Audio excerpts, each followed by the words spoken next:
This is 5 on your side at 4. Focused on you.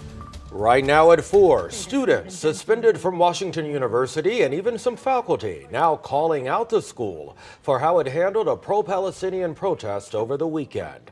100 people arrested in a demonstration against the Israel-Hamas war Saturday. Good evening, I'm Brent Solomon. And I'm Kay Quinn. The school has now banned 23 students and 6 faculty members from campus. Our political editor, Mark Maxwell, joins us in studio after attending a news conference this afternoon. Mark? Kay and Brent, in fact, one of those school faculty is Board of Aldermen President Megan Green. She teaches students how to build political movements through protests like this. Students and faculty said they felt overwhelmed, shocked, and angry at the police use of force, and now some feel it may play to their benefit. Police gave demonstrators verbal orders to leave the private campus after declaring it an unlawful assembly Saturday. We still have not seen campus police refer any criminal charges to prosecutors for trespass or resisting arrest or assaulting officers. But the demonstrators, which included a few dozen students, plan to take their protest to St. Louis University tomorrow night at 6 p.m., another private campus. But unlike WashU, that is entirely within city limits. Given President Green's criticism of the use of police force at WashU, we asked her this. Should Mayor Jones tell the police to stand down? Absolutely. I think our expectation should be that tomorrow's protest at St. Louis University take the same form as Occupy SLU back in 2014, where there is not police presence and instead the university chooses to engage in productive dialogue with their students. Mayor Jones said her staff remains, quote, firmly supportive of the right to peaceful protest. Chief Robert Tracy told us, quote, the department is determined to protect the safety and security of all individuals expressing their First Amendment right to assemble and engage in nonviolent protest.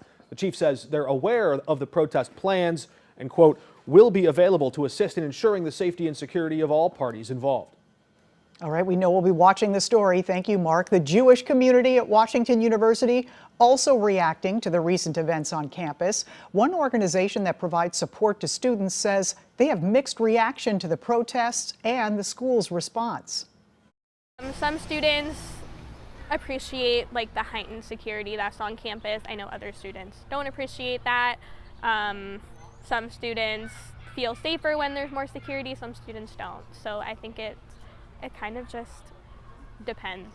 5 on Your Side's Megan Kernan will have more on the support for Jewish students tonight on 5 on Your Side at 5 and 6. Well, today Columbia University is threatening to expel student protesters who are occupying an administration building. They stormed that building overnight, escalating the ongoing tensions we've seen all over the nation. Meantime, the Biden administration is making a major push for a ceasefire in Gaza. NBC's Alice Barr reports now from George Washington University. Shattered glass and boiling tensions as anti-war protesters at Columbia University in New York occupied a building on campus overnight.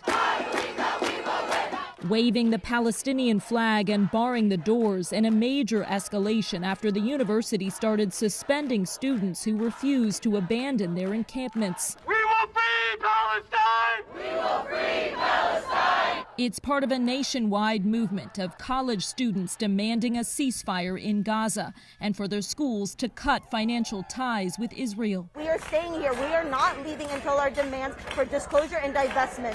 Roughly 1,200 demonstrators have been arrested across the country as universities step up efforts to clear encampments, in some cases spurring confrontations with police, with protesters removed by force, like here at the University of Texas at Austin.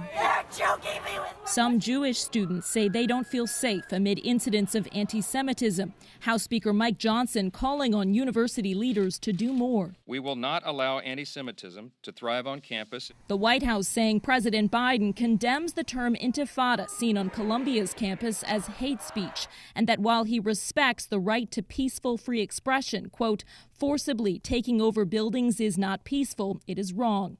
It all comes as Secretary of State Antony Blinken is in Israel, pressing to close the deal on a ceasefire that would also free Hamas-held hostages and get more aid into Gaza, seeking to ease the suffering and calm the turmoil. In Washington, Alice Barr, NBC News. And be sure to stay with 5 on Your Side for coverage of the college campus protests. If you text the word protest to 314-425-5355, we'll send you a link. Now to continuing coverage of the Thomas Kinworthy trial. He's the man accused of murdering St. Louis police officer Tamaris Bohannon in 2020. Defense attorneys are arguing Kinworthy should be found not guilty by reason of mental health defect. Just moments ago, Kinworthy's ex-wife finished her testimony for the defense. She said Kinworthy was abusive, unfaithful, and never apologized for his actions because he didn't remember them. But she also testified she's still in his corner. Absolutely. I will be his advocate 100%. Okay. Why? He's sick. He's a sick individual, and I believe he needs help. After she finished her testimony, Thomas Kinworthy waived his right to testify and the defense rested. The prosecution then began calling rebuttal witnesses. The trial was scheduled to last through this Friday, but could wrap up sooner. We have new information now on a homicide just blocks away from downtown St. Louis. Police found the male victim at Olive and 15th Streets just after 10:30 last night. He was taken to the hospital where he died. Right now, the victim or suspect have not been identified. If you know anything, call police. You can also stay anonymous by calling Crime Stoppers at 866-371-TIPS. Also, new information on a crash that killed a woman in North St. Louis.